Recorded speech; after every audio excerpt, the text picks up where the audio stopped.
오늘은 디모데전서 마지막입니다. 마지막에 부자에 대해서 이야기를 하네요.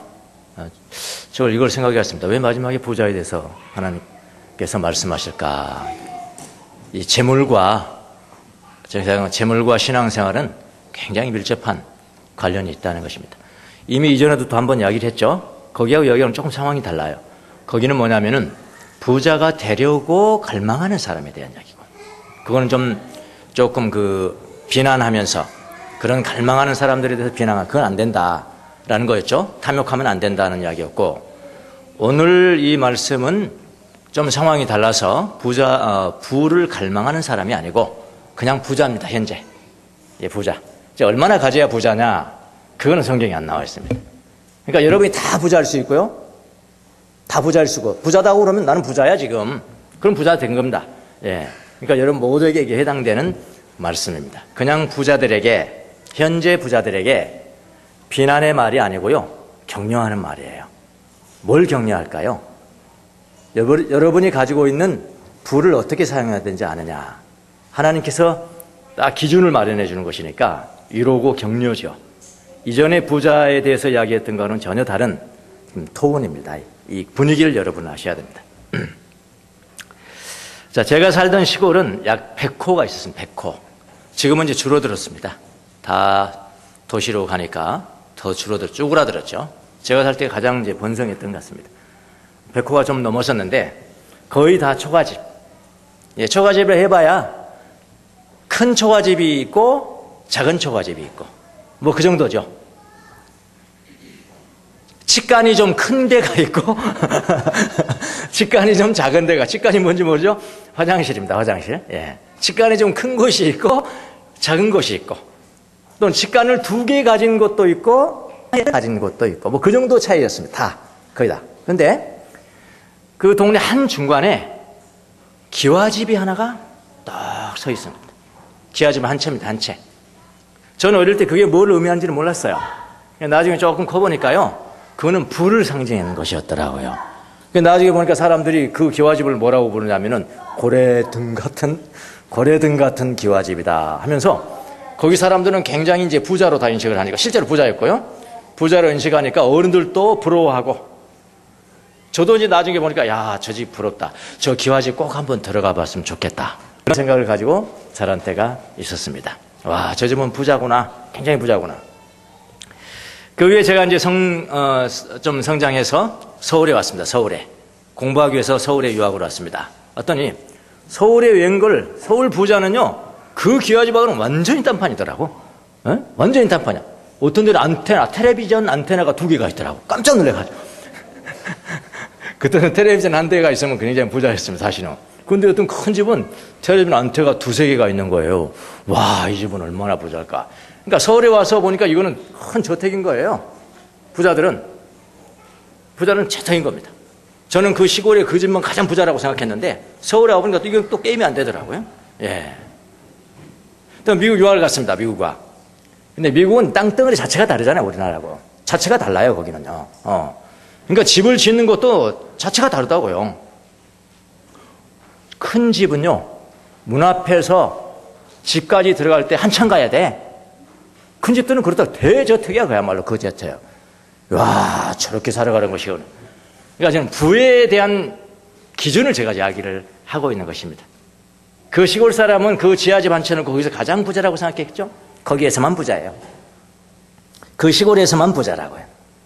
자, 서울을 옮겨왔습니다. 서울에 큰 저택들이 있습니다. 서울에서만 그 정도입니다. 미국을 갔습니다. 미국은 그렇게 큰. 자, 만약에 시골의 기와집이 자기보다 더 부자가 없는 줄로 생각한다면 굉장히 교만하겠죠? 서울 사람도 마찬가지겠죠?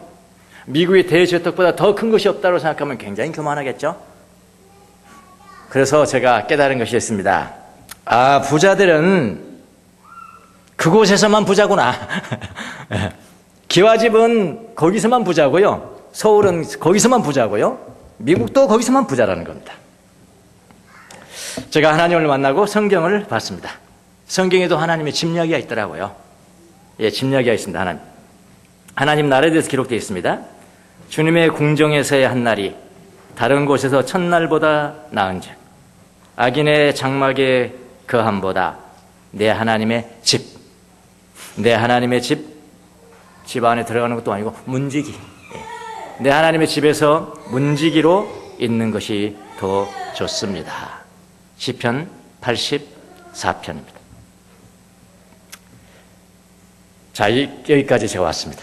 시골에서 서울로, 서울에서 미국으로, 미국에서 하나님 나라의 집까지 왔어요. 제가 어떤 집을 가장 사모해야 할까요? 어떤 집을 제가 가장 사모해야 될까요? 제가 시골에 살았던 그 고래등 같은 교화집을 제가 사모하며 살아가야 될까요? 제가 서울에 있는 대골집 같은 집을 사모해야 될까요? 제가 미국에 있는 진짜 성 같은 그런 집을 이 땅에서 내가 사모해야 될까요? 어떤 것일까요? 여러분은 어떠십니까? 자, 오늘 본문은 부자에 대한 이야기입니다. 부자. 현재 부자입니다. 현재 부자. 다시 한번 말씀드리겠습니다. 현재 부자에 대해서 지금 바울 사도가, 성령님께서, 하나님께서 절대로 나무라지 않습니다. 부자에 대해서 나무라지 않아요.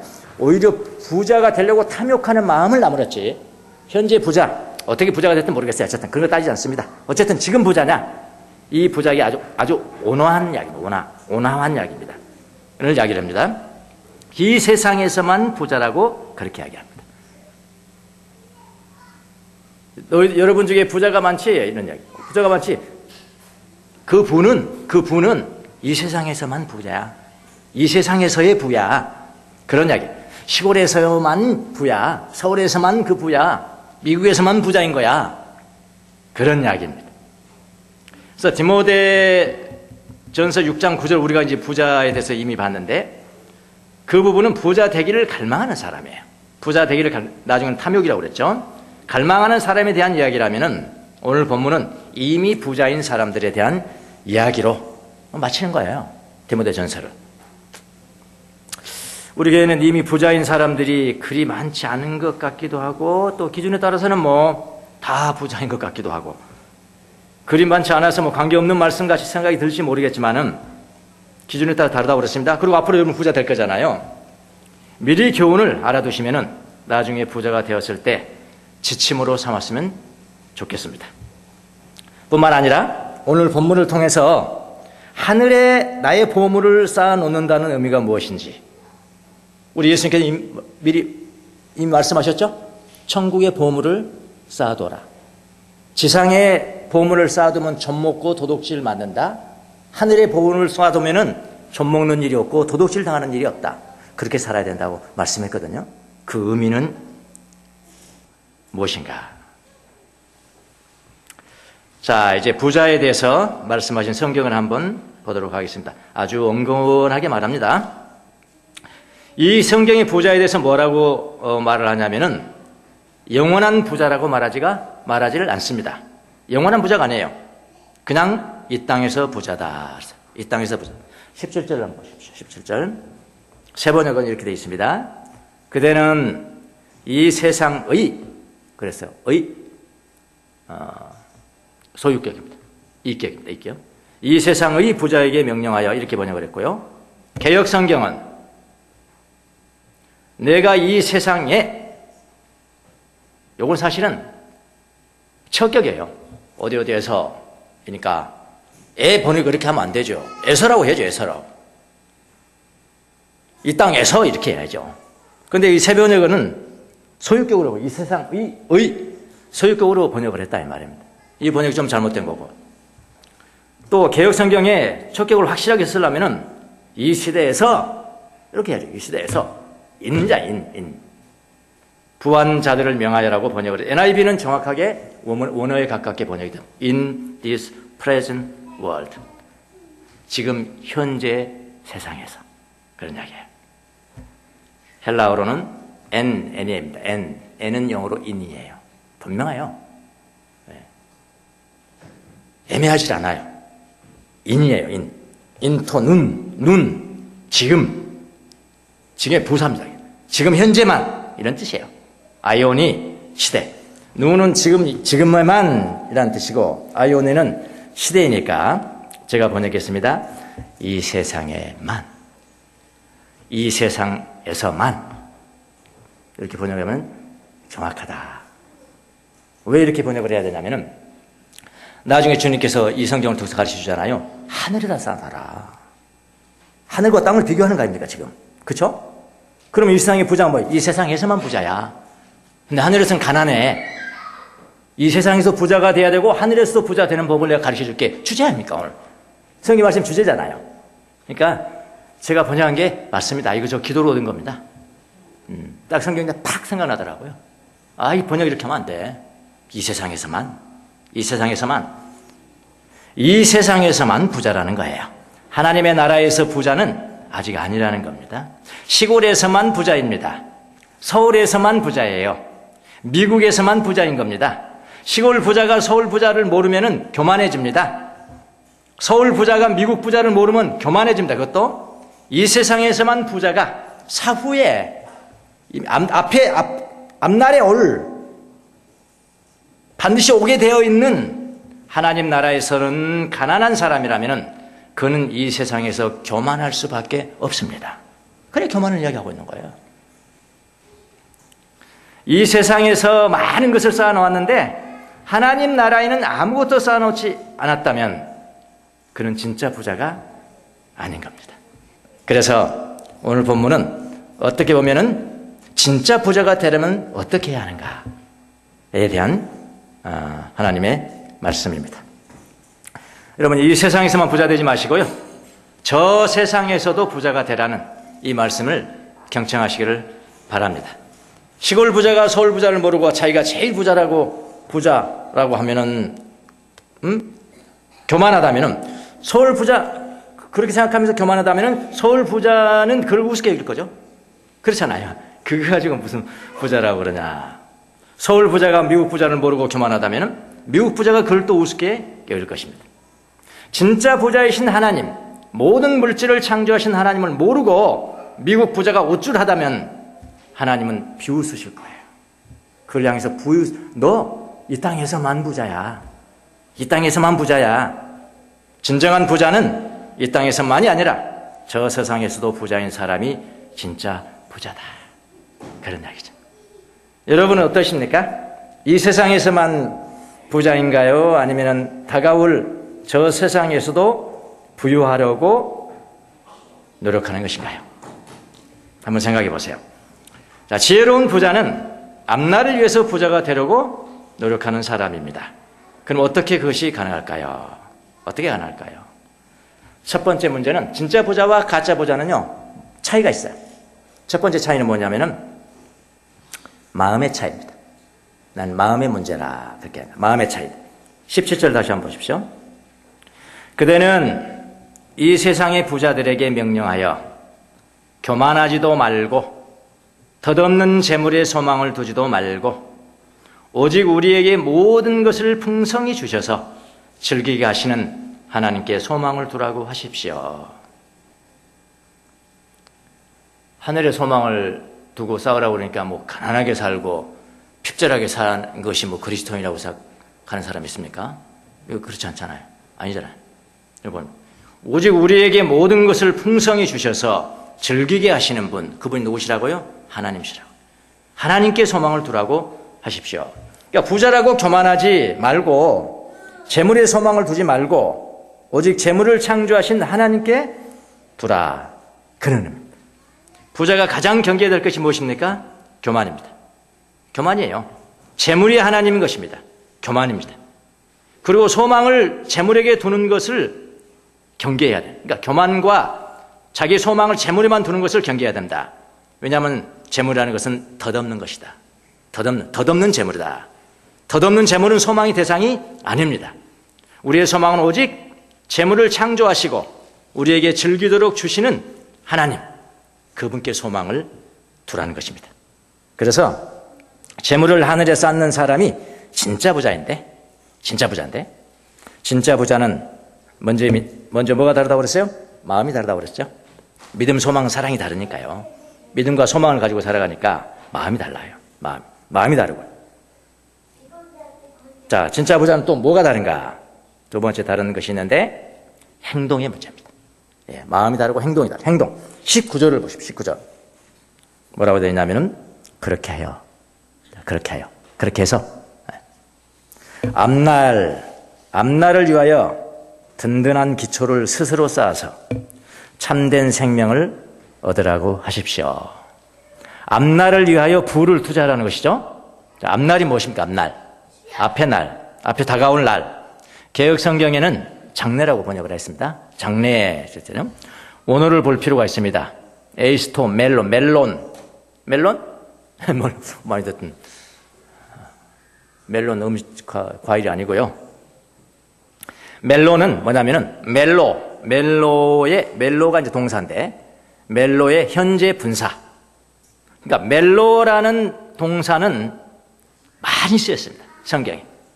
히브리서 2장 5절 뭐냐면 장차 오는 세상. 장차 오는 세상 할 때 멜로입니다. 멜로. 오게 되어 있는 세상. 히브리서 13장 14절 장차 올 것. 이렇게 번역을 했는데 더 정확하게 번역하면요. 오도록 운명되어진 날 이런 이야기예요. 운명입니다. 운명. 데스티니. 멜로는 운명이에요. 반드시 올 수밖에 없는 그날. 그러니까 장차 오고야 말 날을 위하여 자기를 위해서 좋은 터를 쌓아서 참된 생명을 취하라는 것입니다. 장차 올 날을 위하여 좋은 기초를 쌓아야 한다는 거예요. 그게 재물을 하늘에 쌓는 거잖아요. 자, 이렇게 하여란 장차 올 날을 위해서 기초를 쌓는 방법을 말하는 거죠. 바로 전절 18절을 보면은 이렇게 나와 있습니다. 선한 일을 하고 좋은 일을 하라는 거예요. 좋은 일. 자, 좋은 일은 굉장히 광범한 겁니다. 이 일을 함으로 말미암아 하나님 앞에 영광을 돌리는 일이. 예배당 안에서도 있고요. 예배당 밖에서도 있고요. 그러니까 오늘 교인들 예배당 안에서 하는 일만이 선한 일인 줄 알아? 아니에요. 예배당 밖에 훨씬 더 많아요. 그걸 인정하셔야 됩니다. 선한 일을 하고 뭐 가지고 선한 일을 할까요? 돈 가지고 하겠지. 예. 부자 되면 그렇게 하라는 거예요. 선한 일을 하고 그 다음에 좋은 일을 많이 하고 이거는 이렇게 번역을 했는데 좋은 일을 하는데 부자가 되고 이런 이야기예요. 좋은 일을 하는데 부자가 되고 그 다음에 아낌없이 베풀라는 거예요. 어려운 이야기 없죠? 하늘에 보화를 쌓는 게 굉장히 쉬운 일이에요. 선한 일 하시라니까요. 좋은 일을 하는데 부자가 되시라니까. 좋은 일을 하는데 그 다음에 아낌없이 베풀고 즐겨 나누어줘라. 나눠주는 방법으로 앞날을 위해서 기초를 쌓으라는 것입니다. 선한 일을 하는데 돈을 쓰고 좋은 일을 하는데 돈을 많이 쓰고 아낌없이 베풀어 주고 관대하여 다른 사람에게 나눠주기를 좋아하는 방법으로 뭐를 쌓아요? 하늘에 재물을 쌓는 것이다. 네, 진짜 부자와 가짜 부자는 마음의 차이라고 그랬습니다. 여기서 마음의 차이 한 가지가 더 있는데요. 이렇게 돈 가지고 관대하게 베풀고 좋은 일 하고 선한 일 할 때 자기 이름을 내면 안 됩니다. 다 무효입니다. 다 무효예요. 네 상을 이미 받았느니라. 오른손이 하는 일을 왼손이 모르게 하라. 교회에서도 옳은 일 하잖아요. 교회에서도 좋은 일 할 때 담임 목사님은 이름이 나야 된다는 거예요. 담임 목사 이름 안 나면 안 준다는 거예요, 돈을. 그런 법이 어딨습니까? 담임 목사 자기 돈입니까? 교회 성도들 돈이지. 그렇잖아요? 그러면 성도들 이름 다 써야 돼요. 북한에 도우면서 이거는 밝은 교회 100명 이름 다 써야 됩니다. 이 사람들이 다 냈다. 그렇게 해야지. 왜 담임 목사만 씁니까? 그렇게 내주려 한대요. 무효입니다. 뭐예요? 하늘에 그렇게 보험 쌓아지는 게 아니에요. 하나님 바보십니까? 어떤 분이 자기가 10억을 가지고 있대요. 현금을 가지고 있다. 이걸 어디다 쓸까?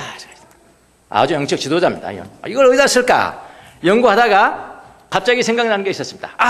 재물을 하늘에 쌓아둬야겠다. 재물을 하늘에 쌓아두라고 그랬다, 성경에. 그러니까 이 사람이 뭘 생각했냐면은 시골에 요즘 이제 땅값이 쫙 올라가는 곳에 땅을 한 1000평 샀습니다. 그래서 왜 이렇게 1000평 샀습니까? 그랬더니 그 절반을 딱 잘라서 500평은 높은 가격에 팔아서 다른 500평에 교회당을 딱 세우면은 세우려고 그랬다는 거예요. 그게 천국의 보물을 쌓는 거 아닙니까? 저한테 물어보더라고. 그래서 아무리 생각해도 아무래도 아닌 것 같은데 이게 참 묘한데 아니라고 그럴 수도 없고 그렇다고 그럴 수도 없고 말이죠. 이게 묘해서 잠깐 기다리다가 질문 하나 있습니다. 그건 아니죠, 목사님. 그 지역에 지금 땅값 올라가니까 지금 그거 산 거 아닙니까? 사실 그렇대요. 그거 아닙니다. 그거 아니에요. 그거 보물 못 쌓는 거예요. 천국에 보물 쌓는 게 뭐 교회당 짓는 거라고 다 천국에 보물 쌓는 게 아니에요. 그렇게 하는 게 아닙니다. 제가 그렇게 대답을 했습니다. 그런 마음으로 교회당을 지으면은 하늘의 보물을 못 쌓습니다. 하늘의 보물을 쌓는 것은 그렇게 하는 것이 아니고요. 한마디 해줬습니다. 디모데전서 6장 18절처럼 해야 됩니다. 선한 일 한 데 돈을 쓰십시오. 선한 일은 교회당을 짓는 것만이 아닙니다. 더욱 범위가 광범위합니다. 넓습니다.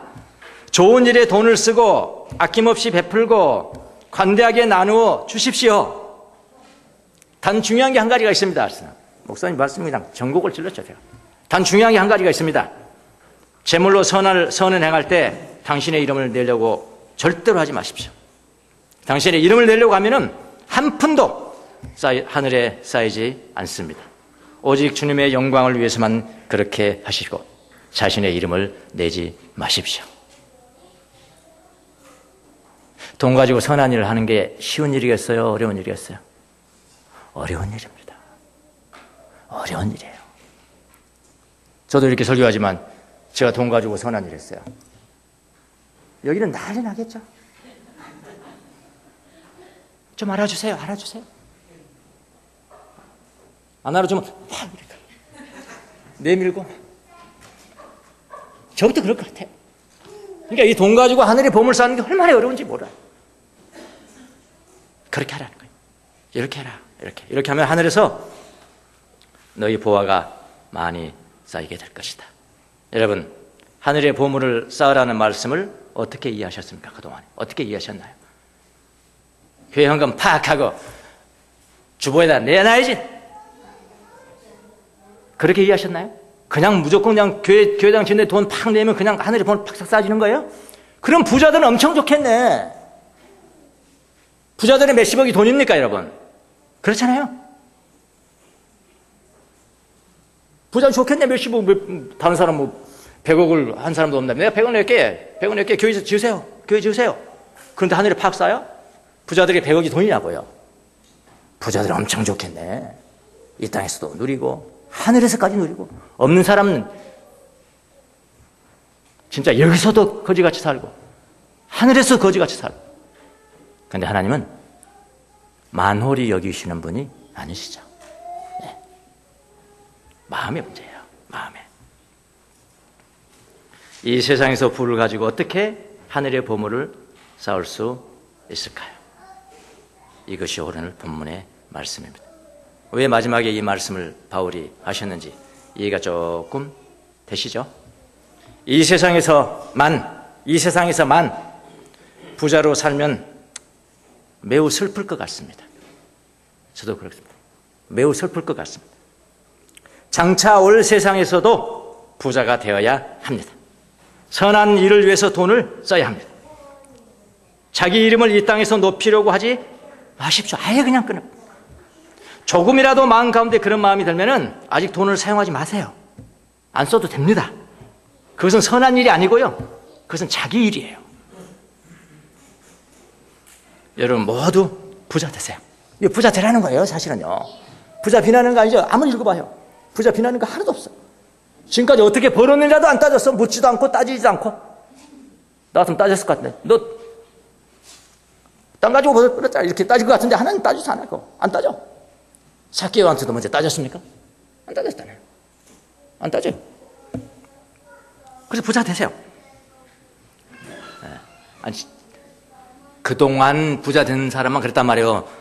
이 이후로는 그냥 부자도 청빈이죠. 청부. 그걸 깨끗한 부자가 되세요. 부자가 되시고요. 그러나 그 부를 이 세상에서만이 아니라 다가올 세상에서도 부자가 되도록 그렇게 하십시오. 그 부를 사용해서 하나님 앞에 내가 어떻게 더 가까이 갈 수 있을까? 아버지의 마음을 들게 내가 삶을 살아갈 수 있을까? 이거는 가난한 사람보다도 부자인 사람이 더욱더 어렵습니다. 자기를 낮추기 어려우니까요. 교만하기 쉽거든요. 보호자가 되면. 그렇게 하십시오. 저는 이번에 이제 수도원을 가기 전에 항상 제가 이제 1년에 2번씩 가는데 가기 전에 하나님께서 이번에 하나님께 무엇을 구할 것인가? 무엇을 구할 것인가?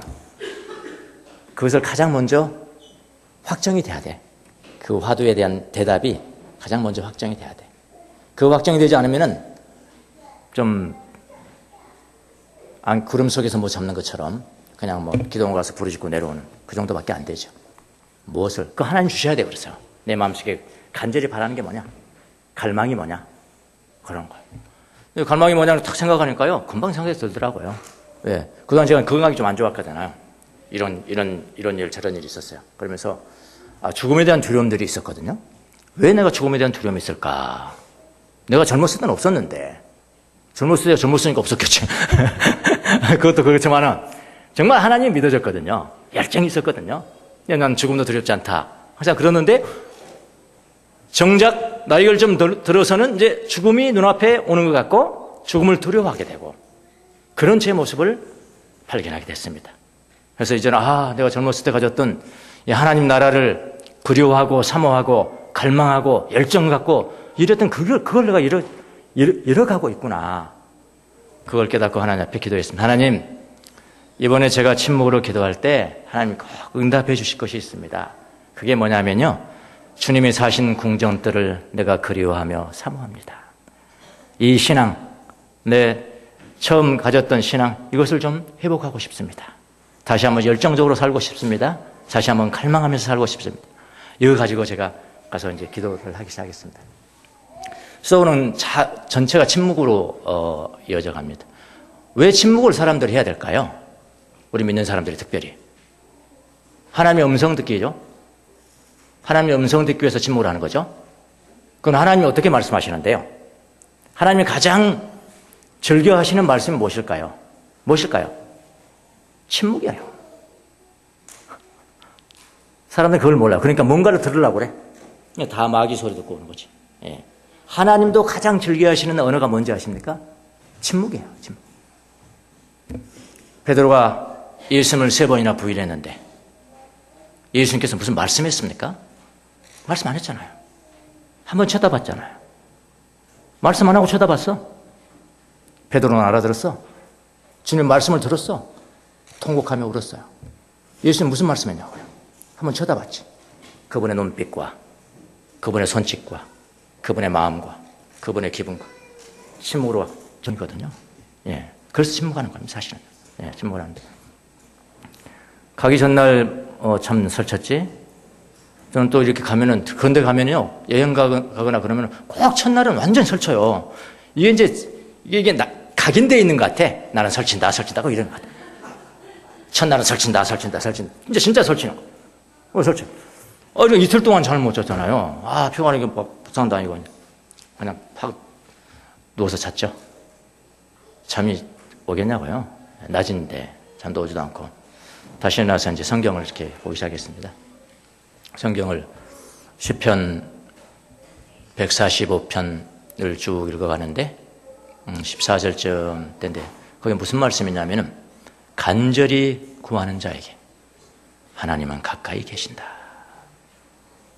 그럼 너무나 당연한 얘기잖아요. 간절히 구하는 자에게 하나님은 가까이 계신다. 가까이 계신다. 그 말씀이 딱 하는데 가슴이 확 감동이 되면서 지금 가까이 내 옆에 계신다는 거예요. 누가 계실까요? 아버지가 계시는 거죠. 그죠? 금방 하나님 앞에 기도를 했어요. 하나님, 맞아요. 내 곁에 가까이 계시죠? 그런데 왜 나는 가까이 계신 주님을 못 봤을까요? 주님께서 바로 말씀하시는 것 같았습니다. 주의 집중 안 됐잖아. 집에 가봐. 스탠드가 있는데 주의 집중 안 하면 스탠드가 거기 있는지를 모르는 거야. 주님도 마찬가지인 거야. 너 항상 곁에 있어도, 항상 함께 있어도 주님께 주의를 집중하지 않으면 함께 있는지를 모르는 거야. 맞네요, 하나님. 내가 주의 집중을 안 했네요. 지금부터 내가 주님 앞에만 집중하겠습니다. 그렇게 대화가 시작된 겁니다. 대화가 시작된 거예요. 나는 이제 1시간도 빼놓지 않고 주님한테 집중한다는 건 대화한다는 거거든요. 대화한다는 거. 대화한다는 것이 항상 깨어있다. 항상 깨어있으라는 게 그거거든요. 아버지하고 대화해야지, 대화해야지. 그런데 식사 시간이 됐습니다. 식사를 하는데 갑자기 주의 집중을 놓쳐버렸더라고. 그러고 막 맛있게 식사하고 있는 거예요, 이렇게. 하고 있는데, 내 주님 집중해야 되는데, 식사할 때도 집중해야 되는데, 갑자기 생각이 났습니다. 하나님, 아버지 죄송합니다. 집중을 해야 되는데. 그런데, 아버지 지금 뭐 하고 계세요? 식사 안 하세요? 제가 그랬어요. 하나님 식사 안 하세요? 그랬더니, 주님이 제 마음속에 또 말씀하시는 거예요. 나는 너가 먹는 것만 봐도 배부르다. 얼마나 사랑이 느껴집니까? 난 너가 먹는 것만 봐도 배부르다. 말하는 것이 아니고 주님께 즐겨 하시는 것은 뭐예요? 침묵이라니까, 침묵. 얼른 알아들으셔야 된다니까. 눈물이 팽팽히 밥 먹으면서 이렇게 대화하는 것이구나. 이렇게 주님과 대화하는 것이구나. 근데 우리는 수시로 잊어버리잖아요. 집중이 안 되네, 집중이. 또 잊어버리고 살아가는 거예요. 왜 여러분 은혜 한 번 받고 또 홀딱 잊어버리고 또 평소에 살고 또 한 번 은혜 받고 또 잊어버리고 왜 그러니까 왜? 집중이 안 돼. 대화가 안 돼. 신명관을 잃어버려. 또 잊어버리고 살아가는 거예요. 사람 집 앞기 돌듯이. 그렇게 살아가잖아. 또 저녁을 잠자려고 그러는데 또 보니까 막 뒤치고 잠도 잘 안 하고 또 잊어버렸더라고. 주님 집중하는 것을요. 또 잊어먹었나. 주님 죄송합니다. 아버지 죄송합니다. 그리고 또 기도를 했어요. 네, 하나님 안 주무세요? 제가 버렸죠. 네, 하나님 안 주무세요? 그랬더니 또 제 마음속에 다가오기 시작합니다. 말씀이. 나는 졸지도 않고 주무시지도 않는단다. 그건 말씀입니다. 맞구나. 근데 주님, 주무시지 않고 졸지도 않으시면은 저를 위해서 기도 좀 해주세요. 잠 잘 잘 수 있도록 기도해 주세요. 그렇게 기도하고 잤는데 6시간 그냥 죽는 듯이 잤습니다. 6시간 죽는 듯이 잤어요. 얼마나 상쾌합니까? 그날은 영성 훈련으로 이렇게 하는 시간이었는데, 훈련으로 뭘 이제 만드는, 나는 어떤 질그릇을 만들어졌을까? 질그릇을 이제 만드는 거예요. 막 만들고 있는데요. 이상하죠? 주님께서 저를 불쌍히 여기셔서요. 그러니까 내 보이지 않는 상처까지도 주님은 만지시고 원하시는 거예요. 그 상처를 고치시기 위해서 저는 그렇다고 생각합니다. 제가 어릴 때 어린 아이에 이렇게 걸어다니는 유치원생 좀 되겠죠. 그런 아이가 돼서요. 우리 하나님 아버지의 손을 붙잡고 가는 모습이 지금 만들고 있는데 저희가 영화처럼 이렇게 돌아가는 거예요. 영화처럼. 시장터도 가고요. 제 손을 꽉 붙잡으시더라고요. 대화도 건네고 유치원도 가고 먹을 것도 가고 그 아버지가 저를 꽉 껴안아주는 거예요. 아기 때 모습입니다. 아기 때 모습. 저를 꽉 껴안아주는데 너는 내 사랑하는 아들이다. 너는 내 사랑하는 아들이다. 그걸 환상이 아니고요. 생각으로 꿈처럼 이렇게 지나가는 거라니까요. 왜 그런 생각이 들었을까요? 그러면서 눈물이 터지기 시작하는데요. 막 울었습니다. 저는 아버지의 사랑을 그런 식으로 느껴본 적은 없거든요. 이 세상의 아버지가 저를 붙잡고 내가 너를 사랑한다. 너는 내 사랑하는 아들이다. 이런 허그를 내가 받아본 적이 없어요. 그러니까 아버지를 생각해도 항상 아버지는 나한테 뭔가를 요구하시는 분. 그러니까 하나님도 역시 그러시는 아버지로 저는 알았겠죠. 그게 저한테는 상처겠죠. 보이지 아니하는 상처. 주님은 그것도 고치시기를 원하셨어요. 너무나 친밀하게 다가오셔서 저를 껴안아주시더라고. 마음이 든든해지더라고요. 왜 이렇게 이런 경험을 주셨을까? 내 보이지 않는 상처를 고치시기 위해서 그랬구나. 여러분, 제가 글을 쓰면서 유리벽이라고 표현을 썼습니다. 유리벽이라고 했습니다. 유리벽. 유리벽은 뭐죠? 유리로 벽을 쳐줬고 다 볼 수 있어요. 저쪽에 다 볼 수 있습니다. 그렇죠? 근데 나는 이쪽에 서 있고 유리벽이 있고 저쪽에 사람들이 있어서 저쪽에서 만약 나를 사랑한다 표현할 수 있어요? 없어요? 합니다. 말은 안 들리니까 이렇게 하겠죠. 이렇게. 사랑한다고. 좋습니다. 감사합니다. 이런 나의 모습이 들었다 이 말입니다. 또 뭐라고 말씀하시는 거예요. 저쪽에서 뭐라고 하는데 여기는 들리지 않으니까 뭐 알아듣는 것처럼 알았어. 저는 신학교를 4군데 다녔습니다. 신학 박사입니다. 미국 유학까지 갔다 왔고요. 목사고요.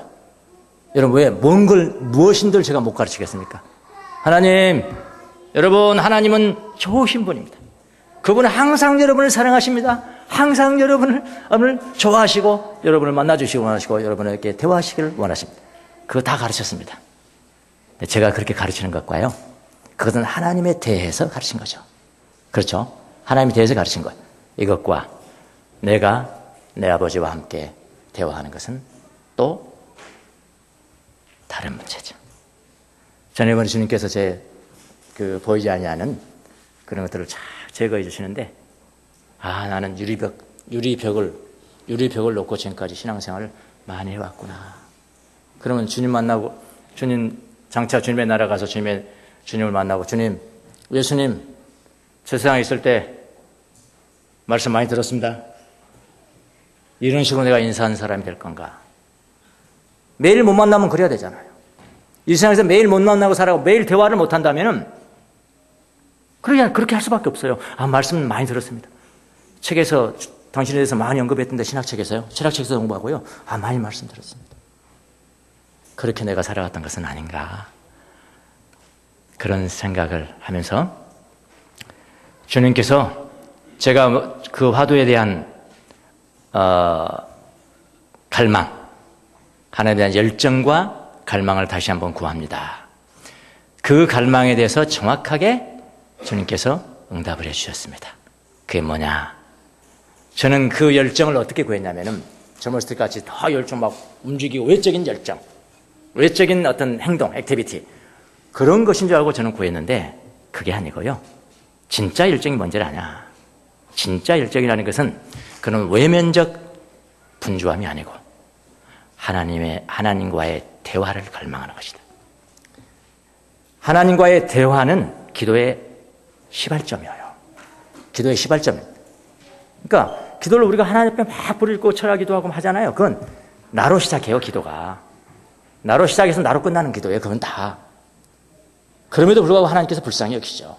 그런데 하나님으로부터 시작해서 하나님으로 끝나는 기도가 있다고요. 그 기도는 뭐냐? 주님과의 대화예요.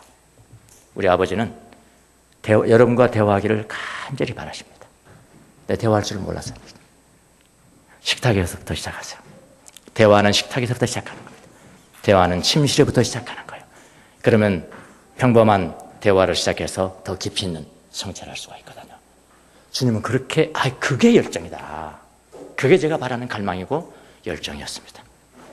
외적인 열정이 아니고 내면의 열정. 그 응답을 받고 제가 왔습니다. 뭐가 달라졌냐고요?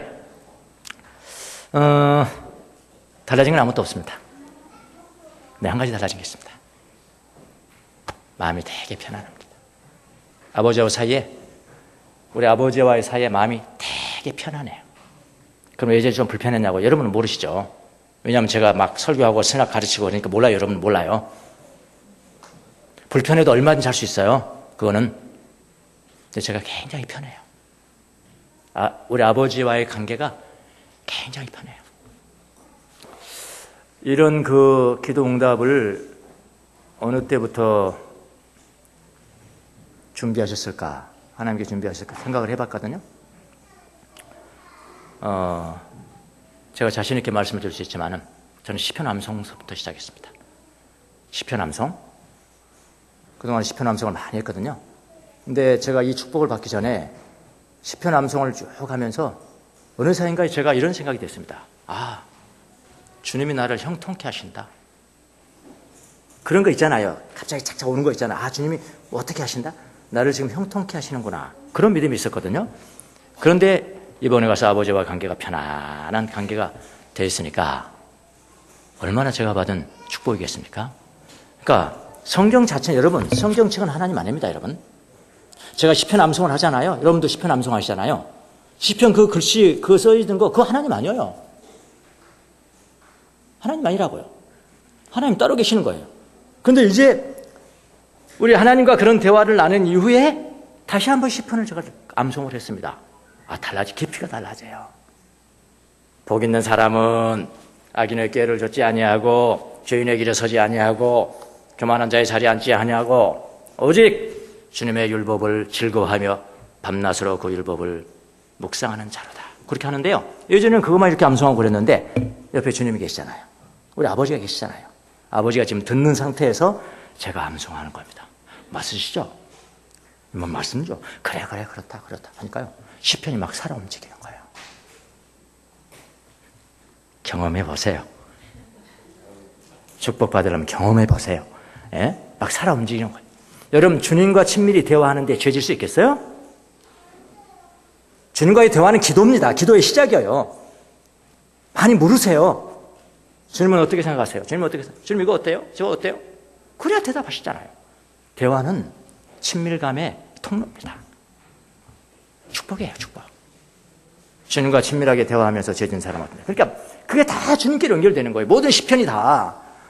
주님 이렇게 말씀하시는 거죠? 이렇게 말씀하시는 거죠? 이러니까 예전에 그냥 시편을 암송하는 것과는 이건 조금 화석화된 그런 암송이다라는 생각이 들 때가 있었거든요. 왜냐면 자기도 막 생각 안 돼. 입이 그냥 나가, 그냥 암송을 하는데 그냥 나가. 근데요, 주님이 가까이 계시는 그런 체험을 하고 난 다음에 성경을 암송하니까 이건 달라지더라고요. 이게 주님의 아버지의 말씀이시죠? 아버지의 말씀이시죠? 저는 축복받은 사람입니다. 여러분은 왜 아니겠습니까? 여러분 모두가 다 아버지와의 관계에 친밀한 편안한 그런 관계의 축복을 받음으로 말미암아 하는 일마다 잘 되는 성도들이 다 되시기를 예수님 이름으로 축원합니다. 또한 저를 위해서 기도해 주신 거 감사합니다. 기도하겠습니다.